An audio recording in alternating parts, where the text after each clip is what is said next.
J'aimerais souhaiter premièrement la bienvenue à tout le monde. Aujourd'hui, je pense que vous avez des questions sur les soins à domicile, les soins de longue durée et les programmes de soins de soutien.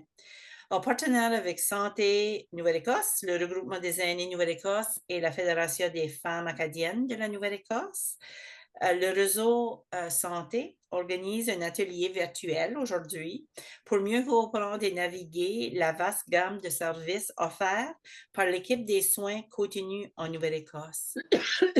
On a Evelyn Doyle, infirmière autorisée, coordinatrice des soins continus, qui va expliquer le rôle des soins continus et les divers services offerts dans les communautés, y compris les soins à domicile, les soins de longue durée.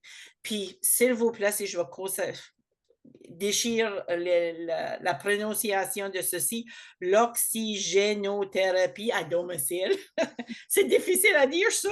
Les services de protection des adultes, le programme de soutien, de soins de soutien, le programme équipement spécialisé, le programme de prestations aux aidantes et peut-être plus. Elle est avec son collègue Claire Sanson-McDonald qui nous rejoint, collègue et amie aussi, je devrais le dire. Mon nom moi-même, pour ceux et celles qui ne connaissent pas, c'est Marlene. Je suis la coordinatrice de la région nord-est de Réseau Santé Nouvelle-Écosse. Le réseau est une organisation provinciale dont le mandat est de permettre aux communautés acadiennes et francophones d'avoir l'accès à des soins en français. Mettre sur place un répertoire des professionnels de santé francophones, montrer les ressources qui existent pour avoir de l'interprétation dans les hôpitaux, appuyer les professionnels de santé qui veulent s'engager. Il existe beaucoup d'outils et de ressources. N'hésitez pas à nous contacter. Et il existe aussi, aller sur notre site web. Puis je pense que Rania ou Stéphanie va le noter dans le chat. Aujourd'hui, on est très chanceux d'avoir Evelyn Doyle, infirmière autorisée, coordinatrice des soins continus, qui ont bien accepté d'animer cette session. Elle a avec elle son collègue Claire Sanson-McDonald, comme j'ai indiqué. Juste des petites notes pour cette rencontre. On vous demande de fermer votre micro parce que ça fait un feedback. Ça sera plus grand pour de la présentation. Mais à la fin de la présentation, si vous avez des questions ou des commentaires, vous pouvez cliquer sur le micro en bas à gauche. Là, vous voyez un petit micro de votre écran et on va vous faire donner l'occasion de poser des questions. Pendant la présentation, on a Rania et Stéphanie, qui est de notre équipe provinciale. Ils restent disponibles pour répondre aux questions techniques dans le clavardage qui est le chat. Eux vont pas mal rédiger ça et je suis bénie de les avoir avec moi parce que c'est pas mon plus fort, on a de l'aspect technique. Comme je dis, sans arrêt, je laisse donc la parole à Evelyn Doyle. Bon atelier tout le monde et comme je dis, la bienvenue. Vas-y, Evelyn. OK, merci Marlene. Bonjour tout le monde. Je vais vous dire au commencement que je suis française acadienne. Alors, j'ai de la difficulté avec ces mots ici, moi aussi, Marlene. La présentation a été préparée par les gens au niveau de leadership à Halifax et ça a été traduit par, je m'imagine, quelqu'un avec un doctorat. Alors, moi, je m'ai fait des notes pour généraliser un peu l'information sur les diapositives que vous allez voir. Gênez-vous pas de me dire si vous ne comprenez pas ce que je vous dis. Je vais faire de mon mieux pour ne pas utiliser des mots anglais. Si vous connaissez le monde du Chitika, on a beaucoup de mots anglais dans notre langue. Alors, je vais commencer et on va vous donner un aperçu des programmes de soins continus de la Santé Nouvelle-Écosse. Next, Claire. Cette présentation fait partie du plan d'action de la Nouvelle-Écosse. C'est basé sur le plan intitulé « En meilleure santé ensemble » Et c'est pour aider les gens de notre province à être en bonne santé et le rester. Next. Les soins continus apportent du soutien aux personnes de tout âge et qui ont besoin de soins à domicile ou de soins de longue durée. Comme vous voyez les photos, ça comprend des bébés jusqu'aux personnes aînées. Next. L'objectif de nos services sur les programmes de soins continus est de soutenir les gens avec leurs besoins à rester à la maison et éviter les admissions à l'hôpital ou dans les foyers de soins à longue durée. Le ministère des Aînés et des Soins de longue durée définit les orientations stratégiques, les politiques et les normes du programme. Il vérifie et approuve les organismes de soins à domicile, inspecte les établissements de soins de longue durée et leur délivre des permis, finance les prestataires de services agréés et autorisés. Santé Nouvelle-Écosse détermine l'admissibilité au programme et aux services, et ça, c'est une partie de mon emploi, autorise les services, gère les soins et fournit certains soins infirmiers à domicile et gère certaines maisons de soins infirmiers. On veut dire nursing homes. Les agences et prestataires contractuels, c'est eux qui fournissent les services de soins continus sous contrat. Ils respectent toutes les exigences gouvernementales et ententes de service et ils définissent la politique et les normes de leur organisation. Next.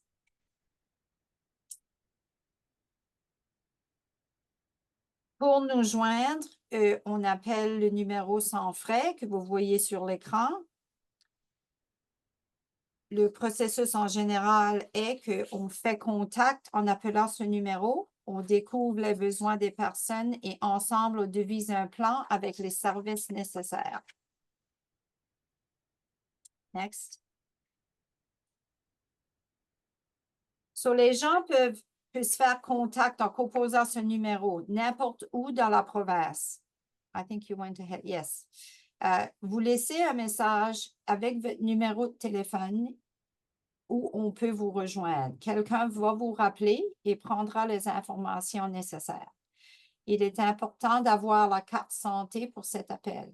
L'information va être envoyée à un membre du personnel de soins continus qui va procéder avec une évaluation pour déterminer les besoins non satisfaits. Il est important de dire aussi que n'importe qui peut faire le contact pour une autre personne autant que cette personne-là a donné son consentement. Les médecins et les hôpitaux, eux, la plupart du temps, ils envoient un document avec les informations nécessaires qui sont entrées dans notre système et envoyées au personnel pour la région. Next.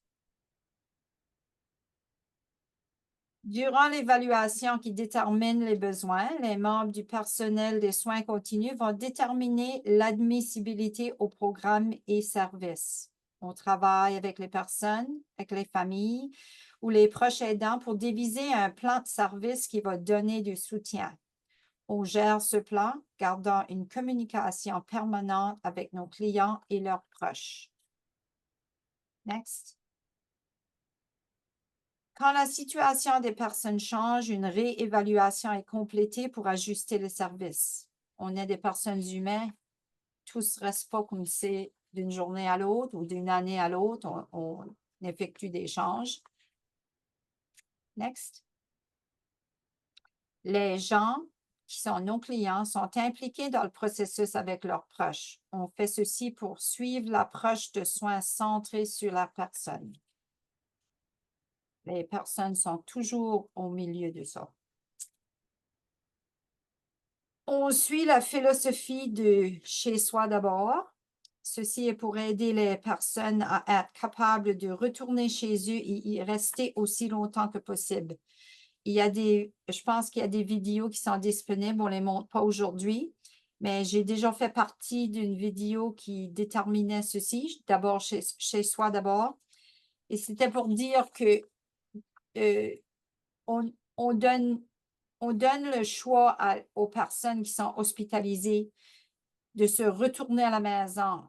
Pour trop longtemps, quand que le monde âgé, les aînés entrent à l'hôpital, ils sont malades, ils ont tombé, que ce soit, le premier plan était, vous pouvez plus vous soigner, il faut appliquer pour aller dans un foyer de longue durée. Maintenant, on est censé de changer la conversation et dire qu'est-ce que c'est qu'on peut vous donner, qu'est-ce qu'on peut faire et quel plan on peut mettre ensemble pour que vous retourniez à la maison et restez là le plus longtemps possible.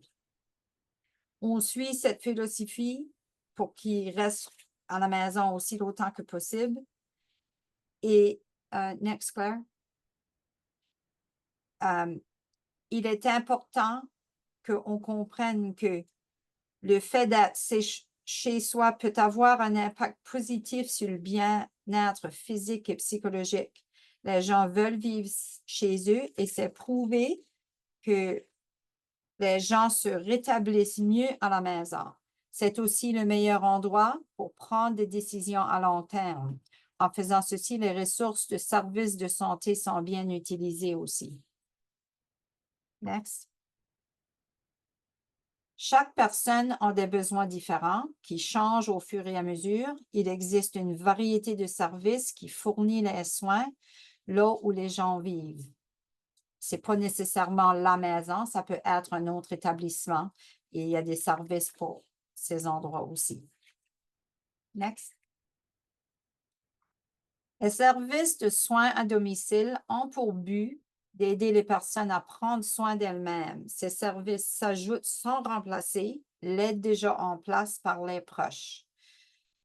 Ces services peuvent aussi être subventionnés. On expliquera ceci un peu plus loin. C'est très important que les gens comprennent que s'ils ont quelqu'un qui fait quelque chose pour eux de jour à jour ou de semaine à semaine et ils sont capables de continuer, on ne donne pas des services pour remplacer cette aide. On supplémente ce qui se passe déjà. Next. Les services de soutien à domicile aident les gens avec le bain, l'habillage, le ménage et lavage et aussi offert des services de répit pour les proches. Le financement direct pour embaucher ces services d'une façon privée peut aussi répondre à ces besoins.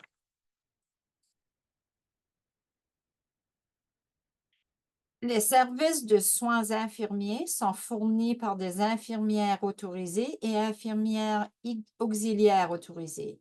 Ceci inclut les traitements nécessaires en cas de maladie, des enseignements pour supporter l'indépendance des gens.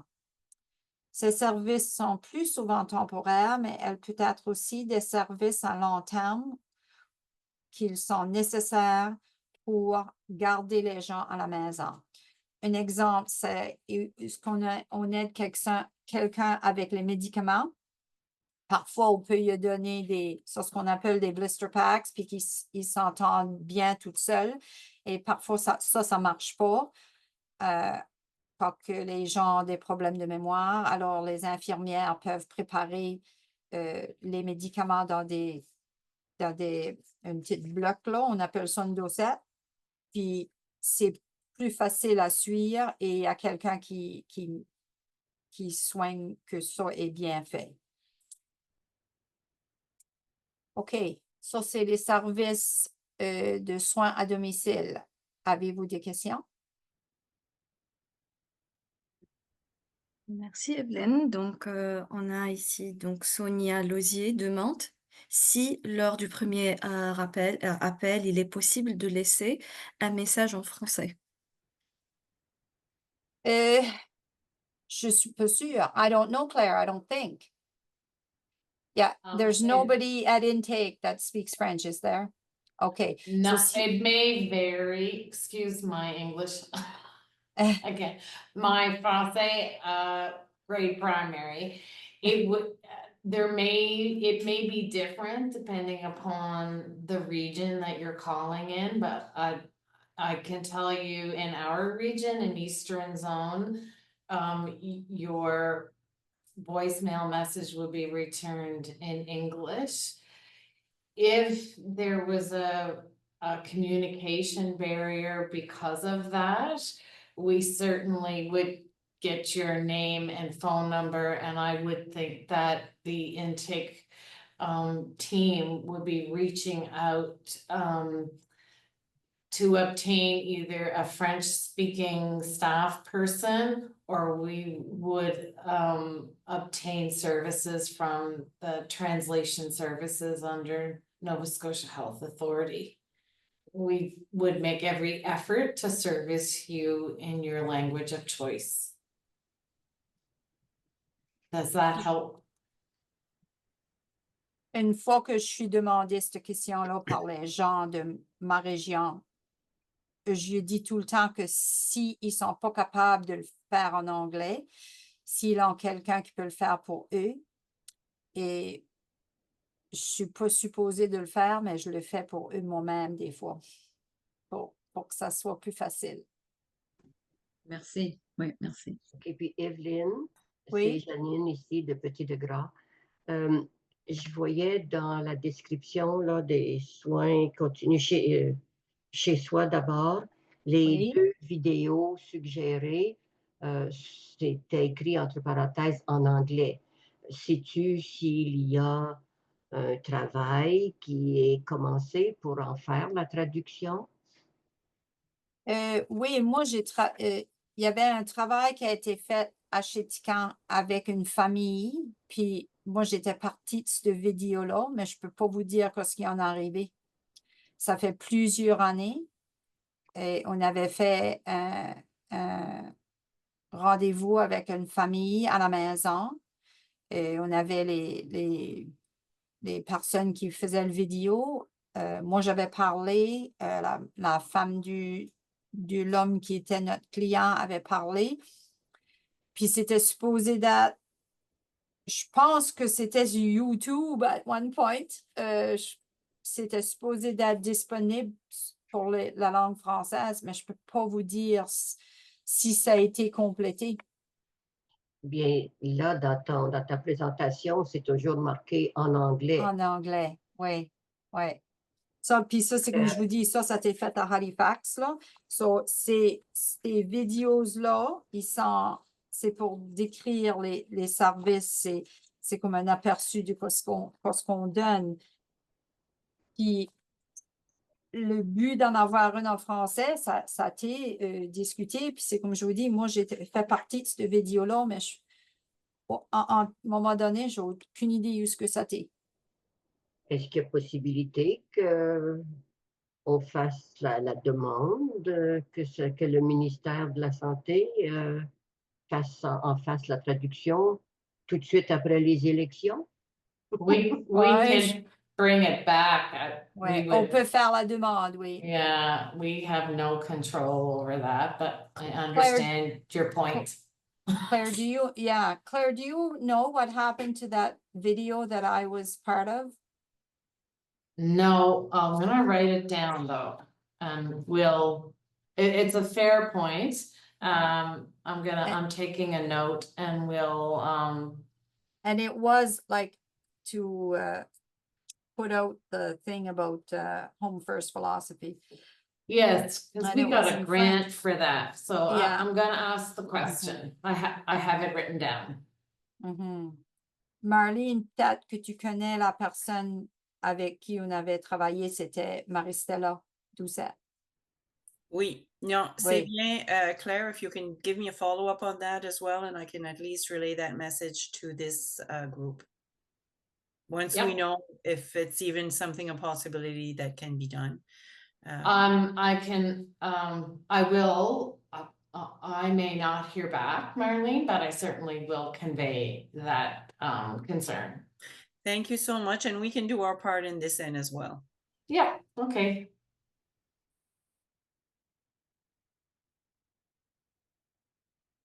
OK, on va continuer. Louise, elle a levé la main. C'est bien. Oui, c'était juste une question de quand tu as mentionné tantôt la subvention privée, Est-ce qu'il y a en quelque part dans la province ou dans nos régions qu'on peut avoir la liste des services privés? Parce que le service privé, tu vas le payer selon ton budget, notre budget qui est à 2 là. C'est ça. C'est bien ça? OK, les subventions pour les services privés, c'est un de nos programmes qu'on a fait. Lorsqu'on n'est pas capable de donner les services que le monde a besoin, en cause de sources humaines, des problèmes avec les sources humaines dans les organismes qui donnent notre service. Claire, I'm talking about direct funding. Alors, on peut donner de l'argent aux personnes, mais il faut qu'ils gèrent cet argent. OK, c'est nouveau pour moi, parce que ouais. présentement, j'ai à la maison, on a le service, soins palliatifs qui viennent Mhm, à la maison. On mhm, a le service VON, par exemple, mais on mhm. doit payer un montant parce qu'on fait trop, à nos 2. Ça fait qu'on OK. paye comme 12 et que à chaque fois qu'ils viennent. Puis là-dessus, je m'avais fait parler de service privé aussi, parce que dans le service privé, on m'avait dit que probablement j'aurais plus le choix d'avoir mes services en français. Ah, Que je pouvais choisir, mais c'est là je me mhm, demandais, est-ce qu'il y a une liste dans les régions qui existent, tu sais, qu'il y a des personnes qui travaillent pour, VON, un exemple, mais OK. que, on pourrait avoir, ce service-là en français, heu, qui viennent à Nous, la maison en français. Parce que pour l'instant, il y a encore du travail à faire de ce côté-là. oui. Nous Oui. autres, on n'est pas capable de donner des noms de personnes qui sont OK. disponibles. Parce que on peut pas prendre, parce que le mot français, liabilities, comme on n'est pas capable de vous recommander quelqu'un. Il y a des endroits qui ont des agences privées ou qui ont des employés que vous pouvez embaucher. Le programme vous donne de l'aide financière pour payer ces gens.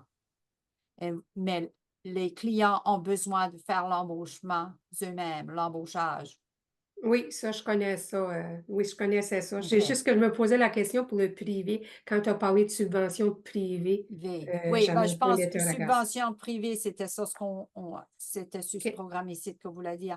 Puis je suis curieuse de savoir pourquoi, si c'est soins palliatifs que vous payez. Oui, ben, probablement, j'ai pas encore la réponse à te donner parce que moi-même, j'ai dû avoir des soins parce que j'ai été opérée, j'ai eu ma santé a Oui, été touchée aussi, même si j'étais personne aidante avec mon mari. Puis c'est OK, avec mon mari qu'on a les soins palliatifs à la maison. De longue OK, durée.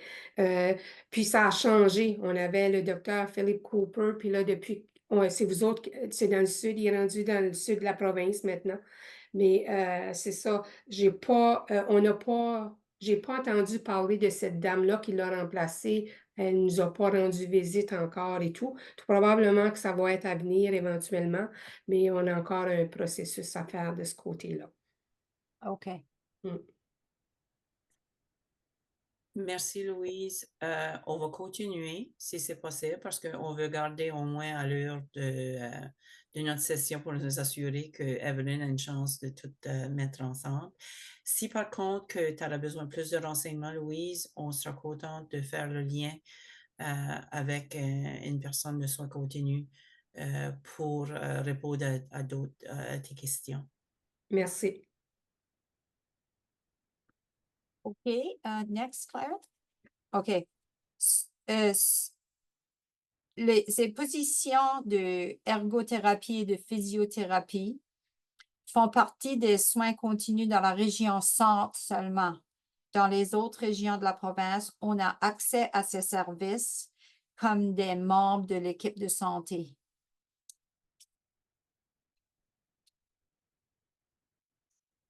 Les services de relève de soutien pour les proches aidants sont disponibles par des différents programmes de jour pour adultes, prestations aux proches aidants, services de relève en établissement et services de relève à domicile. Les programmes de jour pour adultes ne sont pas disponibles dans toutes les régions. Il y en a peut-être dans chaque région de la province, mais il n'y en a pas partout. Comme dans ma région, qui est la région Est, on en a alentour de Sydney, mais il n'y en a pas Chitika, Inverness, on n'a pas accès à ça. Next.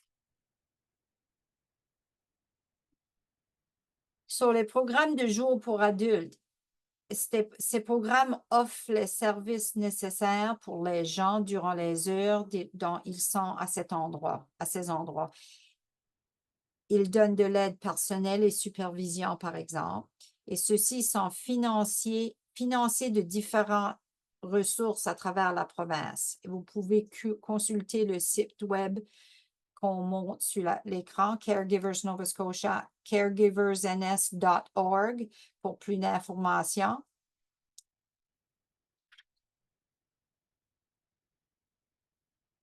Le programme de prestation aux fournisseurs de soins, les proches aidants, à Chitika, on dit des caregivers. Ce programme reconnaît le rôle important et les efforts des proches aidants pour soutenir les membres de leur famille ou amis. L'intention du programme est d'aider les gens à faible revenu qui ont un niveau d'incapacité élevé. Si les critères du programme sont répondus, 400 $ par mois est offert à la personne désignée comme proche aidant.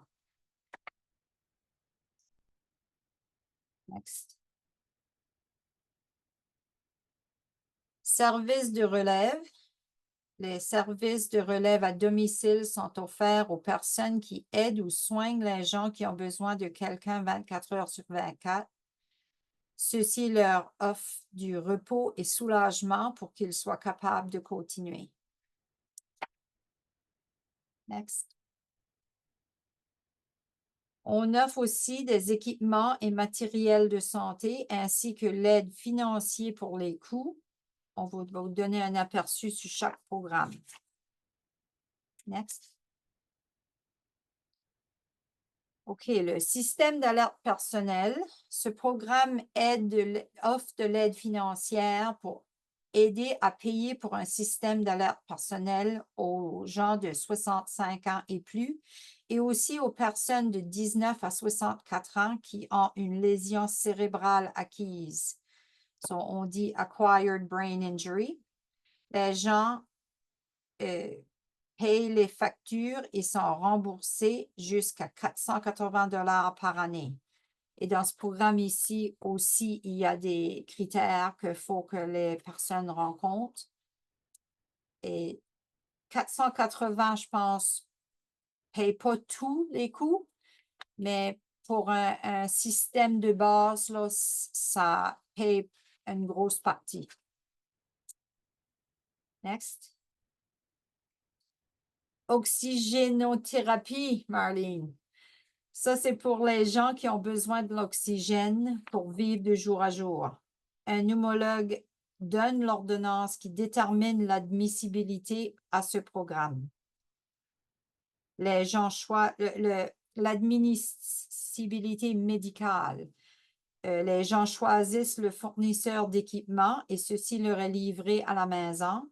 Et le service est offert sans frais. Alors, la coordinatrice ou coordinateur va montrer la liste des fournisseurs pour l'endroit où ce que vous habitez. C'est les gens qui choisissent. Il n'y a pas de coût. Et la compagnie vient et emporte les concentrateurs d'oxygène et des réservoirs portables et les organise et les suit jusqu'à 2 fois par an, je pense. Evelyn, je suis contente que je sais pas juste moi qui a la difficulté à dire ce gros mot-là en français. Il faut se tordre la langue. Yeah. En anglais, ça se dit bien, oxygen therapy, mais en français. Next, Claire. On a aussi un programme de lève-personne pour les gens aux maisons. C'est pour les gens qui ont besoin d'un système de lève-personne pour pouvoir continuer à vivre à la maison. Ils puissent obtenir ces équipements après avoir été évalués par des ergothérapeutes. L'équipement nécessaire est livré et assemblé par la Croix-Rouge canadienne à la maison et ce service est offert aussi sans frais. L'équipement pour une lève-personne peut aider toutes les gens qui font partie des soins de cette personne-là. Ça peut être les infirmières, ça peut être les aidants qui donnent les bains, les transporter du lit à la chaise ou que ce soit. On a aussi un programme communautaire de prêt de lit. Ceci est un prêt de lit d'hôpital. Votre coordonnateur ou coordonnatrice fait la demande pour les gens et la Croix-Rouge canadienne livre et assemble le lit à la maison. Ce service est aussi sans frais et tout ce que les gens ont besoin de faire, de s'assurer, c'est que la chambre où le lit va être est vidée et qu'il y a un endroit pour brancher le lit parce que les lits sont électriques. Next. On a aussi un programme communautaire de prêt de fauteuils roulants pour les personnes âgées. Ceci est pour les gens à faible revenu de plus que 65 ans. Encore une fois, les gens sont évalués par un ergothérapeute et les chaises peuvent être manuelles ou électriques, ce qui dépend sur leurs circonstances de besoins individuels. N'importe qui peut pas, on ne donne pas une chaise roulante électrique juste parce que c'est plus facile. Et il y a des critères, puis on n'en donne pas des gros nombres, c'est plutôt les manuels, mais on est capable de n'en faire parvenir si le besoin est là. Next. Peut-être qu'on pourrait poser un peu s'il y a des questions avant que je commence avec les soins de longue durée sur les équipements. Oui, on a une question de la part de Sylvie Boisvert. Lorsque vous dites faible revenu, pouvez-vous dire quel est ce montant? Oui, juste une seconde.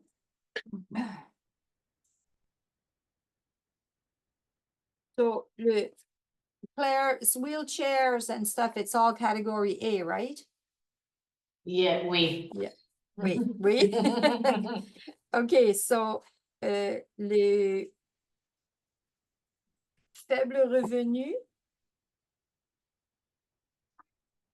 une personne qui a un revenu annuel de 30 797 au mois, pour deux personnes jusqu'à 45 797 par année.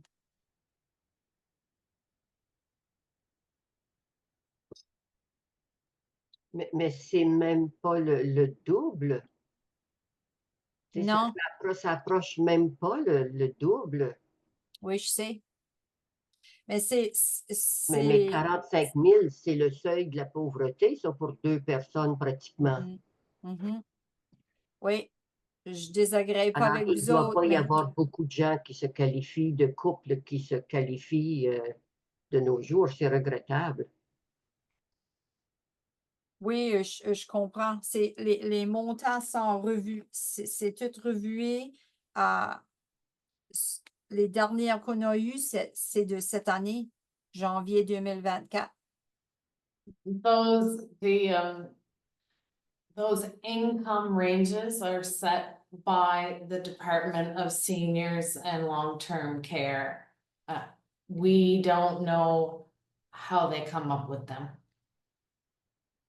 But they have regularly been updated, which has been, it's been helpful. There was a time they didn't update them for many years, right, Evelyn? Oh my God. Quand j'ai commencé dans cette position, je pense que Claire is 12,000. Do you recall that? 12, Oh, 15? yeah, not all that long ago, like a Yeah. couple of years ago. Oui, c'est le montant était 12 000 et quelques. Là, ça avait monté à 15 000 et quelque chose pour une personne. So, And comme moi, quand many- je... Yeah, many go- people were denied programs or services because of Mhm. that, like it was a big issue. So in the last, I would say 3 years, 2008, it's been improved. Mhm. Les gens qui ont seulement leur revenu est seulement pour les patients, pour les aînés du Canada, qui ont le supplément, eux sont toujours en dessous de 30 000. Mais quelqu'un qui a la pension du Canada au-dessus, qui est au moins 500 à 600 $ par mois, souvent ça les met au-dessus de ça.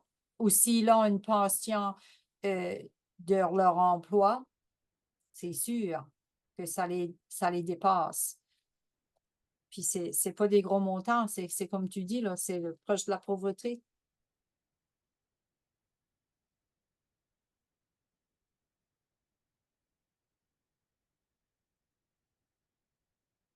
OK, next slide.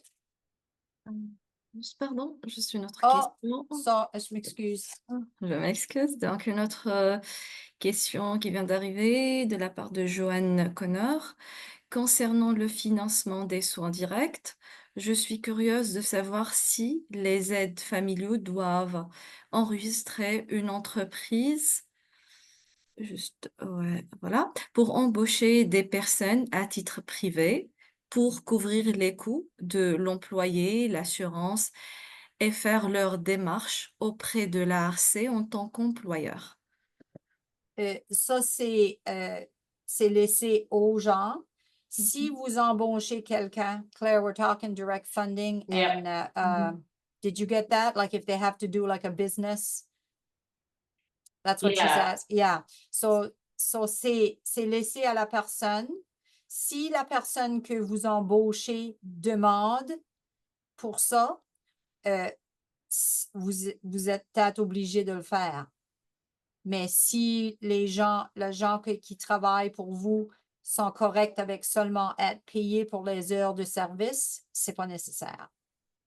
So I just said that it's up to the people to do that, and if the people that are hired are asking for this, then they have to, and if they are okay with just getting paid for the hours they provide, then that's fine too. It's on them. Yes, it's an agreement between the client or their caregiver and the person that they hire. Continuing care or seniors in long-term care, just give the funding and how that, that payment piece gets worked out is between the client, caregiver, and their employees.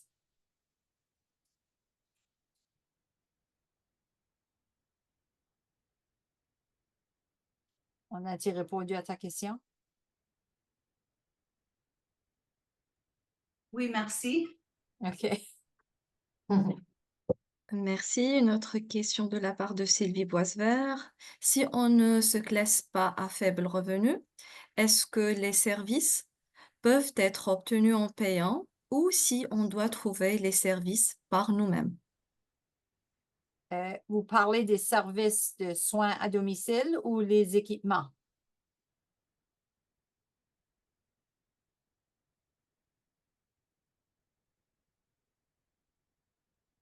Elle a dit un ou l'autre.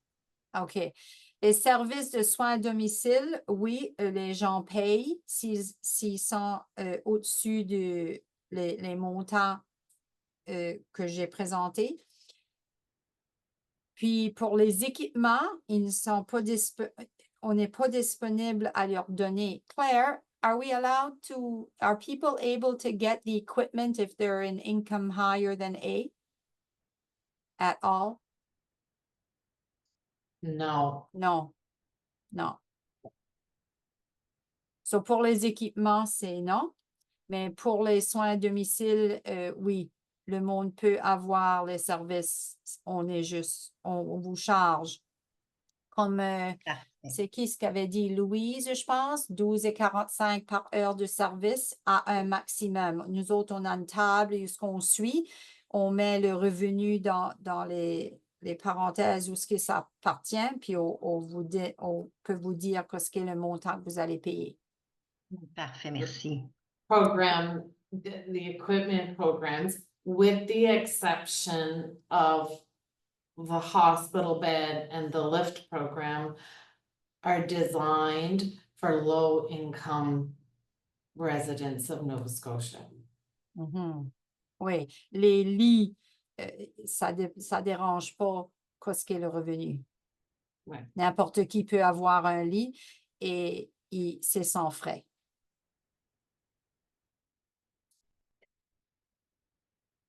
OK? D'autres questions ou je peux continuer? Merci, il n'y a pas d'autres questions. Merci. OK. Next. OK, le programme de soins de longue durée est celui qu'on considère lorsqu'on ne peut plus satisfaire les besoins à la maison. Un comité détermine l'admissibilité à la liste d'attente et un rapport du médecin devra être rempli dans les 3 mois précédant l'entrée dans le foyer. Ça, c'est juste un vite aperçu. Il y a beaucoup de choses qui se passent entre ces lignes-là. Next. Les soins de longue durée comprennent 2 niveaux de soins, comme vous voyez, maison de soins infirmiers, nursing home, et établissement de soins bénéficiaires internes. C'est ce qu'on détermine residential care facility. Une évaluation déterminera le niveau de soins dont les gens ont besoin. Les résidents des foyers payent des frais d'hébergement standards, comme une rente, on peut dire. Mais ces coûts varient en fonction des circonstances financières individuelles. Les établissements ou les foyers sont des entreprises indépendantes.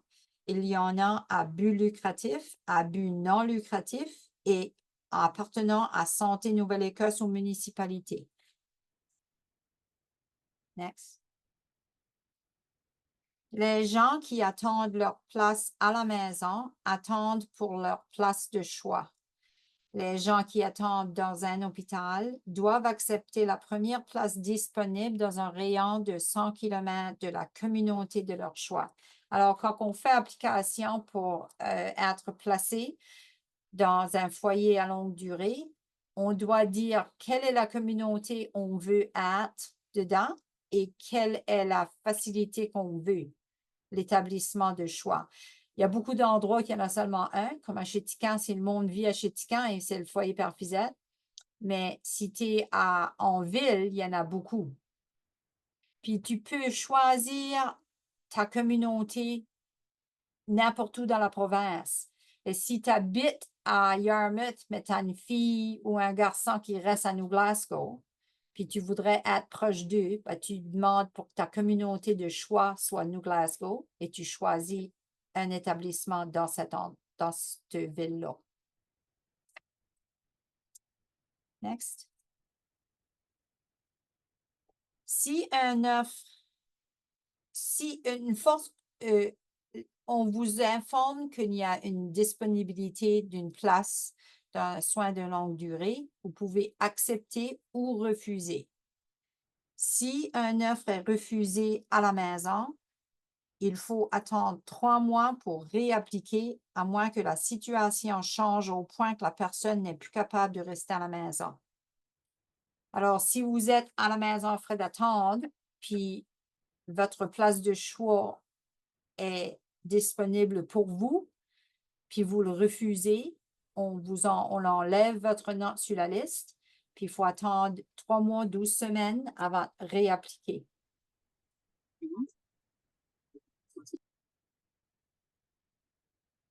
Next. Do we want to ask questions? Oh. Avez-vous une question ici?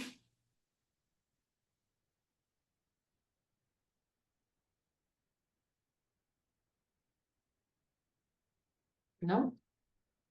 Je peux, maybe I'll just say about hospitals. Yeah, Si go vous attendez à l'hôpital, vous êtes chargé le même montant que vous paierez si vous étiez dans le foyer. Alors, si vous êtes à la maison, vous ne pouvez pas vous en aller, puis on attend de vous placer. Si votre charge va être 50 $ par jour, vous êtes chargé 50 $ par jour à l'hôpital aussi. OK?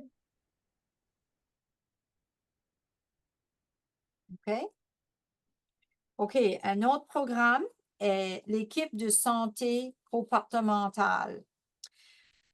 Ceci comprend des conseillers qui se rencontrent avec les équipes dans les foyers, avec les familles et les proches aidants aux maisons pour trouver des solutions pour traiter les comportements réactifs expectés des gens souffrant de démence.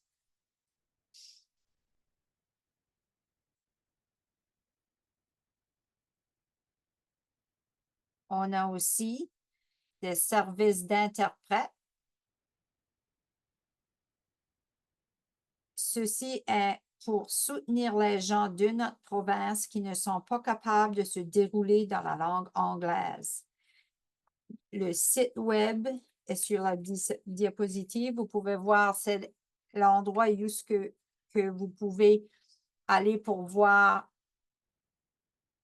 comment vous joindre à ces services.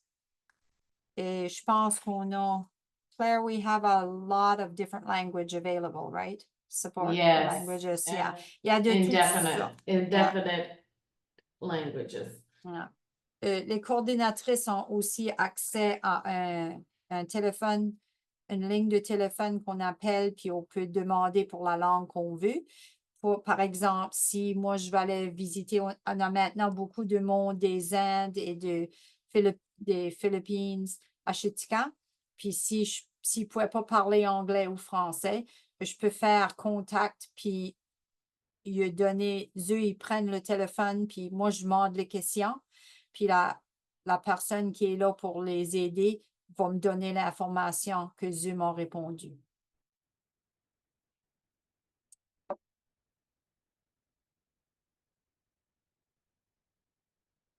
On demande que vous nous faites part de vos commentaires à notre sujet, que ce soit des compliments ou des plaintes.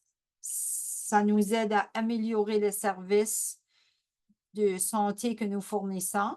Vous pouvez faire ceci par appeler le numéro que vous voyez sur l'écran ou accéder au site web pour déterminer la personne responsable des relations avec les patients de votre région. Quand il y a une plainte, c'est toujours important de parler avec les personnes ou les organismes responsables. Et si vous ne pouvez pas résoudre le problème, ben alors vous pouvez aller à faire contact avec ces numéros ou le site web. Next. Et pour plus d'informations, vous pouvez toujours appeler le numéro sans frais, consulter les sites web. Ça dit encore que c'est en anglais, je regrette. Mais s'il y a quelqu'un qui veut parler des services spécifiques en français, moi, je suis une des personnes qu'on va contacter. J'ai déjà été demandé d'aller à Richmond, puis à Port Hawkesbury pour faire une évaluation pour des services sur des personnes qui ne parlaient pas anglais. Alors, vous faites son mieux pour avoir les personnes nécessaires pour aider les gens dans leur langue. Next. And that's it. Je peux peut-être expliquer un peu l'application financière pour soins de longue durée. Une fois que la coordonnatrice ou coordinateur fait l'évaluation, on a aussi une application financière. Et avec ceci, on inclut les papiers d'impôt. Puis ça va à Halifax, c'est un endroit qu'on appelle la Eligibility Review Unit. Puis eux, ils déterminent comment est-ce que la personne va payer pour les services de longue durée. C'est important de comprendre qu'on paye une rente, room and board, si vous savez ce que je veux dire. Tous les services infirmiers qui sont dans pour les gens qui soignent les résidents, ça, c'est tout subventionné par le département de santé. Alors, si vous payez 50 $ par jour, qui veut dire à peu près 1500 pièces par jour, par mois, vous pouvez vous imaginer que ça coûte beaucoup plus cher que ça pour un mois avec tous les services qui sont dans l'établissement. Si le montant que vous êtes donné pour vos circonstances n'est pas accessible, vous êtes capable de faire une demande pour que ça soit revué avec vos explications. Ça n'a pas besoin d'être un document élaboré. Vous pouvez seulement remplir un document qui vous est envoyé avec la lettre qui vous explique comment ça va coûter. Vous expliquez qu'est-ce qui est les choses qui vont vous empêcher de pouvoir payer cette facture. Ça peut être de quoi comme vous avez encore une hypothèque sur la maison, vous avez des assurances maladie ou des assurances médicales qui vont vous aider pour continuer à vivre même que vous n'êtes plus à la maison. Ces choses-là sont toujours prises en considération et le département va revuer vos demandes et puisse faire un ajustement pour que vous êtes capable de payer ce qui vous est demandé.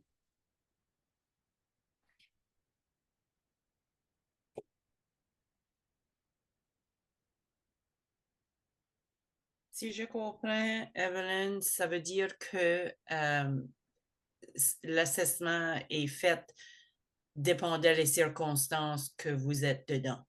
Pour clarifier. Merci. Oui, tout le monde remplit l'application, la même application.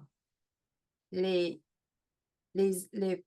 documents d'impôt qui viennent, une fois que vous avez rempli vos impôts pour l'année, il revient un petit sommaire de CRA qui vous explique comment ce que si, puis là, il vous dit si vous devez de l'argent ou si vous revient de l'argent. Ben, c'est ce document-là, Income Tax Assessment que ça appelait. C'est ce document-là qu'on envoie. S'il y a 2 personnes à la maison, on envoie les 2. On a besoin des 2. Là, les revenus sont combinés. Alors, pour des numéros, pour que je vous explique ça avec des numéros qui font du bon sens, si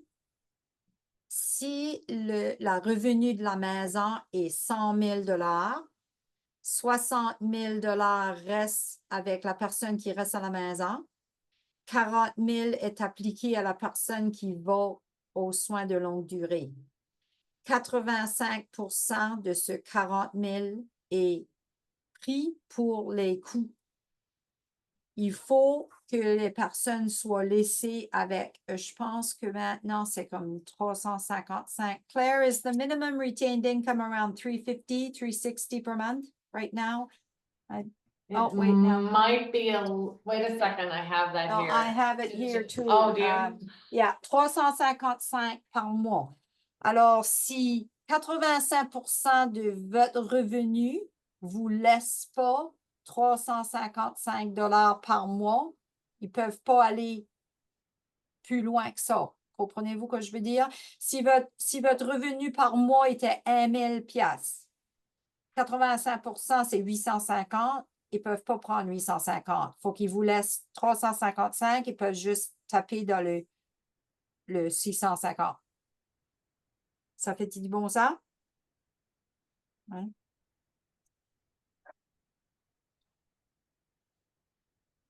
On a d'autres questions et commentaires. Donc, le premier commentaire d'Ornella. Bonjour, d'abord merci de cette séance pour nous édifier sur le fonctionnement du système de santé. Ma question est celle de savoir, est-ce qu'il y a un âge minimum pour intégrer un établissement de soins?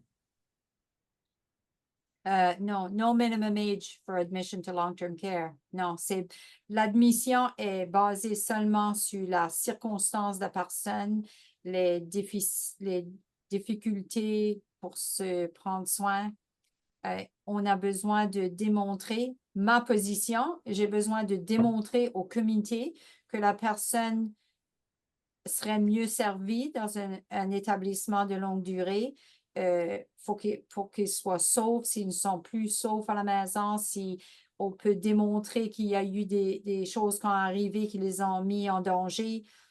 On n'est pas capable de... Il y a des circonstances que on aurait-il les ressources humaines pour donner 24 heures sur 24, ça ne serait pas assez.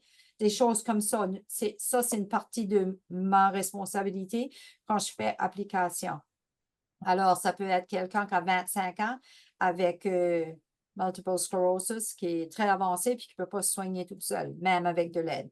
Ou ça peut être quelqu'un de 85 qui fait de la démence puis qui ne sait pas où il sent. It's based on hours of care. So nursing home is different than like RCF, our residential care facility. I think it's 2 hours or more per day for nursing home. So that's what our assessment determines. Community Services, Department of Community Services also has different facilities, and we do work closely with them as some of their clients age. They're no longer suitable for those facilities and they transition to long-term care. Just to add to what you had to say, Evelyn. See, you understand French really well. I do understand. I'm just too embarrassed to speak it.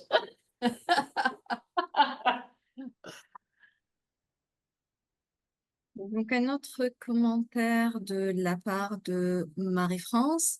Est-ce qu'il existe des maisons de soins palliatifs privées ou publiques dans la région d'Halifax? Je ne sais pas. That's the hospice. Yeah, private hospice is what she's asking. I can't speak to private hospice. I know there's a hospice in Sydney next to the Cape Breton Regional Hospital. I know it's public, and there is one also in Halifax that's public. I don't know about private.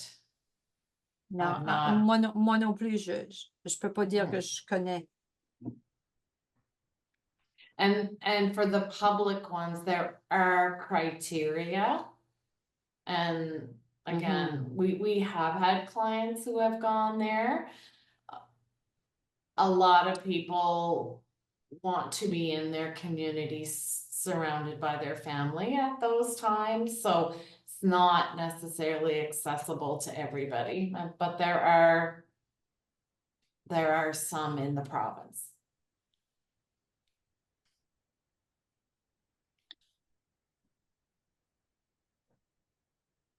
Merci. Un autre commentaire de la part de Sylvie Boisvert. Merci pour cette présentation. Est-ce qu'on connaît le maximum qu'on peut nous demander de payer par mois dans un établissement de soins de longue durée? Oui, je peux vous dire ça. Le maximum est 110 $, 110 et 50 cents par jour. Et le maximum. For nursing home. Nursing home, puis pour les soins internes temporaires ou du residential care facility, c'est 65 et 50 par jour. The majority of people in the province have a much reduced rate. And it's based on the previous year's income tax return or notice of assessment, as Evelyn had said in the presentation. J'ai fait des applications, je suis dans cette position ici depuis 2003 et j'ai vu 2 fois une filière où les gens payaient le maximum.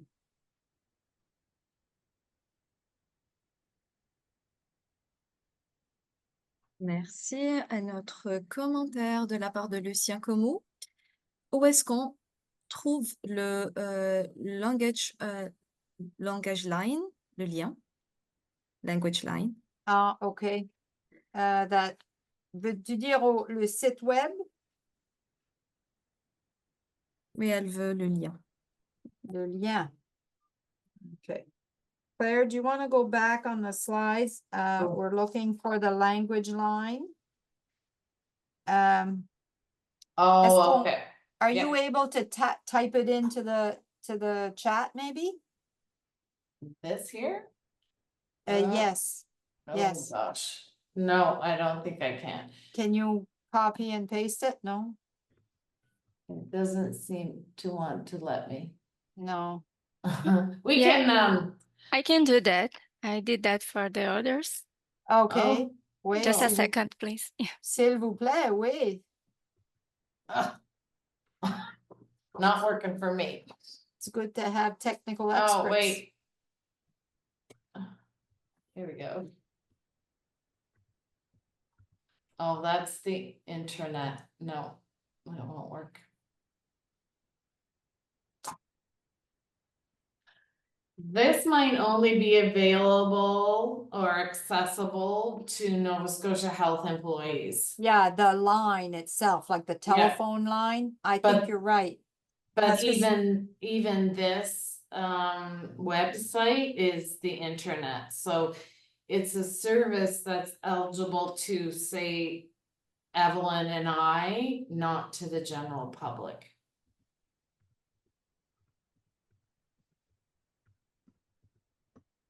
Sorry. Oh, yeah. OK, so si quelqu'un a besoin des services, puis on a besoin de faire les assessments, puis un problème de langue, nous autres, on a accès à ce service pour aider les gens. Je vais m'ajouter à ça si je peux, c'est que aussi, c'est à vous autres, en tant des personnes qui ont besoin de la ligne, pour indiquer que vous avez besoin de brancher sur la language line, sur la ligne. Là. Ah, je veux juste dire aussi, je pense que j'ai oublié, une fois qu'on fait contact au numéro sans frais, parce qu'on veut avoir des services où on le fait pour quelqu'un d'autre, à ce moment, on peut seulement faire contact par téléphone ou envoyer un document par fax. On n'est pas capable de faire la demande par courriel. So the email to intake, is that something that might come later? It's just not available right now, I know. Not at time. this time, No. no. I So, haven't. faut faire appel. Yeah. Puis les gens sont, les travailleuses, ou je pense qu'on a des messieurs aussi, sont très bons à retourner les appels. Si ça prend plus que la journée même pour que vous ayez un appel, c'est parce qu'ils en ont beaucoup. Je voudrais dire que par la journée prochaine, vous aurez un appel. Ils seront très répondants.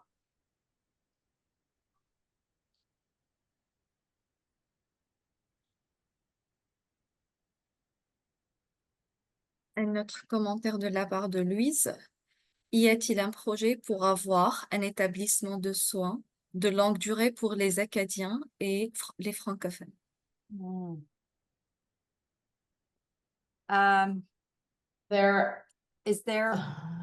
There's nothing specifically. No. There's no facilities that are specific to the Acadian community. There are certainly long-term care facilities in like the Clare region down in the South Shore that sit in predominantly Acadian communities. Same thing with the foyer in Shettycamp and St. Anne's Center in Arishat. But nothing specifically designated. We do find that if those facilities reside in Acadian communities, it's the community members who work there, and the languages are more francophone and Acadian in nature by virtue of geography.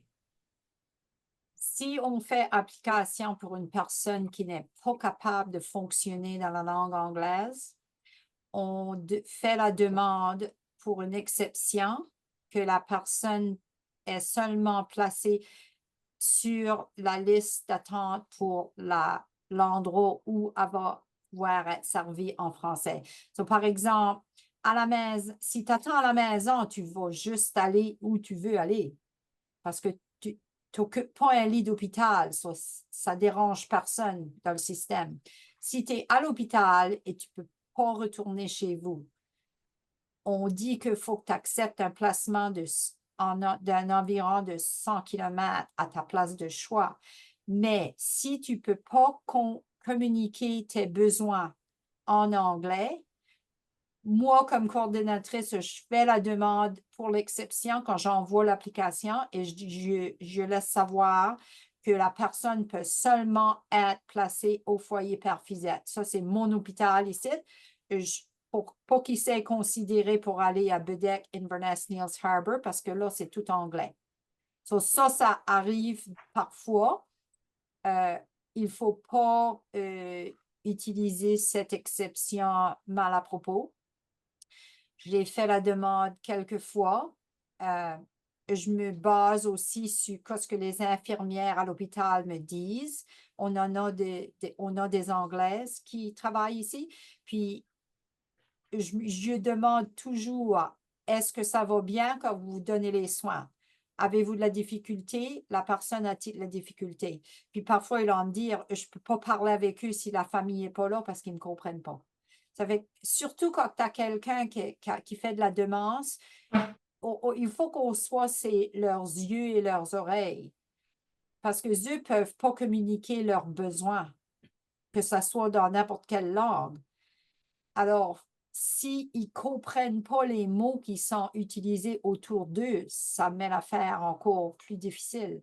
Alors, on est permis de faire cette demande-là et on essaie de l'utiliser pas mal à propos, comme je dis.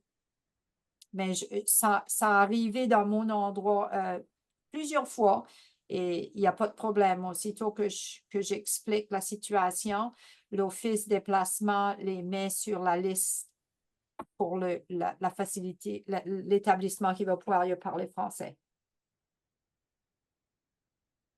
Our experience has been that managers and facilities are very understanding of language barriers and how that impacts clients. And so, you know, there certainly is an understanding and an acceptance of that, and they're very receptive to those needs. So people, as Evelyn said, the care coordinator needs to make a case, but it's been very positive on our end. Would you say, Evelyn? Yeah, I've never been refused. Ma demande n'a jamais été refusée. I was explaining that I don't use that inappropriately. Yeah. C'est certain que si quelqu'un vit dans un endroit français toute leur vie, malgré qu'ils puissent parler anglais, c'est sûr qu'ils sont plus confortables. Mais s'ils sont capables de communiquer, on ne peut pas faire cette demande-là. It can be a barrier to meeting care needs and providing care. That's right. And when it is, that's okay.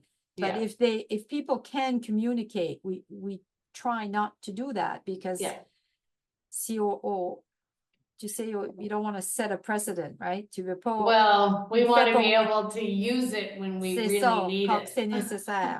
Yeah, Ouais. exactement. We don't abuse it. No, I don't. I can probably count how many times I've done it in the 21 years I'm doing this, but yeah. C'est bon qu'on est capable de faire cette demande-là. Alors, Lucien Como demande s'il existe une chatline. Une checkline, qui voudrait dire quelqu'un qui gère les services ou chose comme ça, c'est ça? I Like a don't checkline. understand. He's asking if if we have a check line in existence. I'm not really sure what they're asking. I don't know what you mean by check line. I'm not sure either. Est-ce que c'est c'est- possible, Lucien, pour embarquer ok. avec nous pour Ouais. clarifier? Une chatline, c'est Oh, où est-ce que Hat. Chat. c'est Ouais. c'est quand c'est qu'on a un défi en particulier, si que je veux parler avec quelqu'un directement, je peux commencer à écrire et puis en texte et puis là il va me répondre en texte, des choses comme ça. Basically back and forth text, which a lot of IT services and that provide, for example, and other organizations where you can get direct discussions. Okay, yeah, I know what he means. And a quickies. Yeah, me too. Yeah. We Ouais, don't ça, have- je m'excuse, on avait compris Yeah. checkline. Non, pas ce service-là n'existe pas. Oh, Tu veux dire pour excuse. oui, tu veux dire pour le programme de soins continus? Oui, Oui, excuse, non. c'est pas les chats, c'est le chat. Ouais. Pardon. Non, je m'excuse, Yeah, non, pas. Je m'excuse. They C'est don't okay, have that's that okay. in either English, French, or any other language. I No. don't see them. I don't see, as of today, don't see something like that happening. It was my way of introducing a little bit of humor in the discussion. Ah. Yes, well taken. Est-ce qu'il y a d'autres questions? Oui. De la part de Hélène Timot, la langue est-elle un critère dans les décisions prises pour placer les patients dans les foyers? La langue est un critère, c'est ça ce qu'elle demande? Ouais. Dans Ok. les décisions prises pour placer les patients dans les foyers. Non, la langue est pas un critère, mais on fait sûr que les personnes soient placées dans un établissement qui puisse communiquer. La grande majorité. Yeah. Sorry. I was just going to say, Continuez. comme la grande majorité du monde est capable de fonctionner en anglais, mais il y en a beaucoup qui ne peuvent pas. Et surtout quand on a de la démence, quand même que tu peux parler anglais puis fonctionner quand tu étais plus jeune, tu retournes, on dit qu'on perd premier parce qu'on a appris dernier quand on a de la démence, si vous comprenez ce que je veux dire. Pour exemple, les gens perdent l'habilité d'utiliser le micro-ondes parce qu'ils n'ont pas grandi avec ça. Alors, ils n'ont pas été élevés dans une maison qui parle anglais. Ils ont appris l'anglais au fur et à mesure en vieillissant. Souvent, cette langue-là est perdue. Ils retournent à la langue primaire qu'ils connaissent. Alors, on peut faire les demandes pour les exceptions pour qu'ils soient placés ou ce qu'ils puissent communiquer, mais ce n'est pas un critère pour choisir des facilités. Pas sur notre bord. Comme les personnes peuvent dire, tu peux dire, je ne veux pas aller là parce que c'est tout anglais. Mais celui-ci a de l'anglais puis du français, ça. Je pourrais aller dans celui-là. Ou je veux seulement le français parce que je ne suis pas capable. Pas vouloir le parler n'est pas la même chose que pas être capable de le parler. Ça fait que c'est toujours sur le besoin. Les décisions, je veux dire, sont prises, c'est toujours par besoin. Did you understand me, Claire? Mm-hmm. She didn't interrupt me, so I guess it was okay. Yeah, you covered it. Yeah. Oui, on va prendre une autre question pour regarder le temps qu'on a consacré, visé à cette session. Est-ce qu'il y a une autre question qu'on peut Ouais. couvrir avec terminer? On a 2 questions. Donc, la première de Lucien Comou. La MRH étant la région avec un grand nombre d'Acadiens et francophones, comment on peut avancer la possibilité d'avoir une résidence à long terme au moins bilingue? Ça, il faut parler avec le département de santé, je m'imagine. Le département des aînés et soins à longue durée. Nous, on n'a pas de contrôle sur ça. Mais je comprends que ça serait une bonne idée. I feel that the Acadian communities are the best people to advocate for those needs to your MLAs, because ultimately it's the government who determines the number of beds and where those beds go. Mhm. Vous savez, je m'imagine qu'il y a un établissement, what's it called in Sydney for the native population? Kignu? Giganu. So Giganu. the indigenous communities of Nova Scotia advocated for a very long time to have a First Nations long-term care facility. And they were successful in achieving that in Eskazoni. And other non-Indigenous people can still go there, but the setup of that facility is very much in keeping with their language and culture and faith and all of those things that are very important to all of us, regardless of our language. So you have the greater pull and drag to obtaining that than Evelyn and I. Avec peut-être le département des affaires acadiennes. There's an Acadian Affairs office or something. Il y a des chemins où ce qu'on peut aller puis faire des demandes. Puis c'est comme qu'a dit les membres du gouvernement, vos représentants. I would agree with all of you in that it is very important to receive care in your first language. It changes everything in terms of quality of life and quality of care. Would you agree, Evelyn? Oh yes, definitely. Right. Je crois que Ragnon t'a mentionné qu'il y avait juste une autre question. On va suivre ça, puis là, on va continuer à la fin. Donc, la dernière question est posée par Joanne Connor. Qui détermine le niveau de compétence en anglais d'un patient pour une demande de transfert dans un établissement de soins de longue durée où des services en français sont disponibles?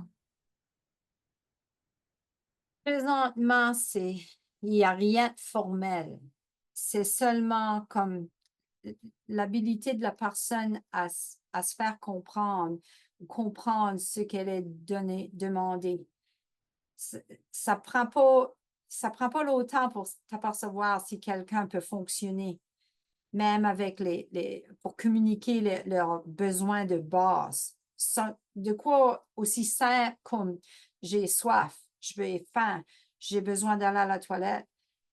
Quand la personne ne peut pas dire ça en français, en anglais, parce on n'a pas besoin d'une évaluation formelle. C'est surtout les gens qui donnent les soins, qui s'aperçoivent puis on fait la demande. Normalement, moi, quand je fais mes évaluations, je m'en aperçois tout de suite. Une des premières indications, c'est quand ils me disent ma mère voulait que je sois avec elle parce qu'elle n'était pas sûre si tu parlais français. Si c'est moi qui appelle les gens, puis que je donne la journée que je viens, l'heure et ce que j'ai besoin, je le fais en français si c'est du monde français. Alors, ils sont préparés. Mais si quelqu'un l'organise pour eux, puis surtout quelqu'un comme moi, mon dernier nom est Doyle. Ça, c'est anglais, c'est irlandais. Moi, je suis une bourgeoise. C'est pour ça que je suis acadienne. Mais eux, ils ne savent pas. Les gens qui me connaissent dans ma région le sachent, mais si c'est du monde qui a déménagé et qui vit à Chéticamp, mais ils ne viennent pas de notre région, primairement, ils ne le sachent pas. Alors, normalement, on sait ça quand on fait les contacts, quand on parle avec les gens, quand on fait l'évaluation. On n'a pas besoin de laisser ça aller pour des années de temps. Tu le sais tout de suite.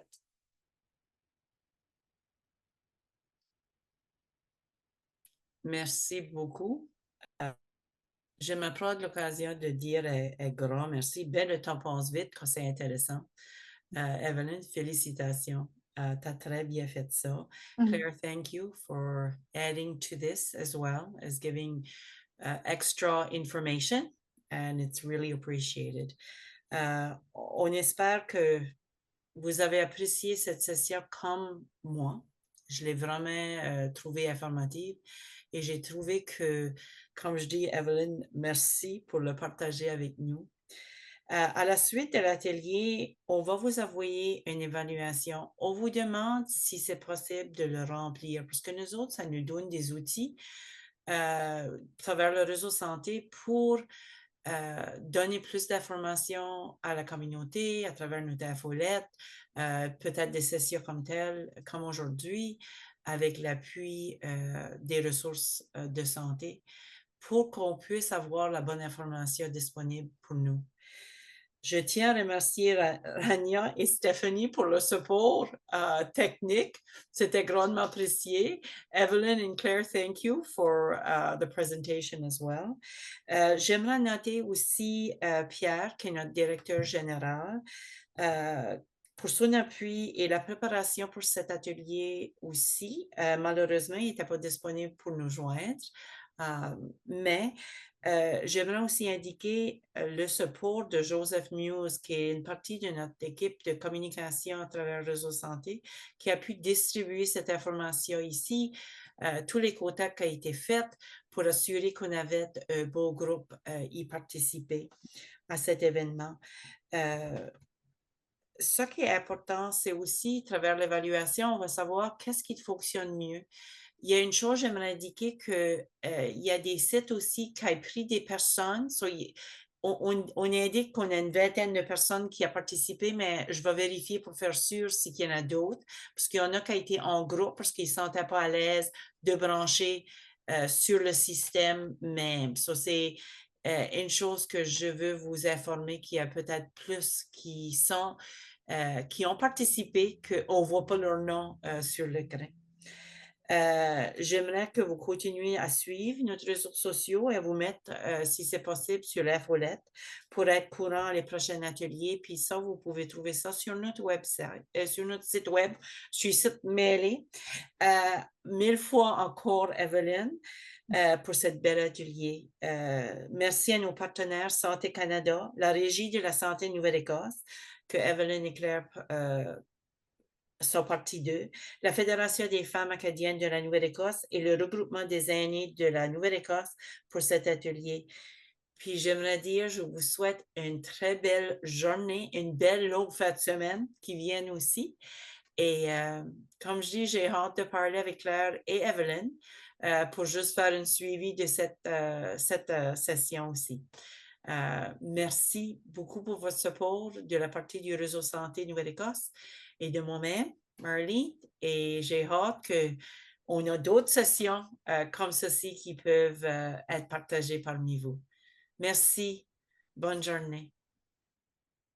J'espère que j'ai répondu vos questions. Merci pour votre attention. Merci beaucoup. Bonne journée.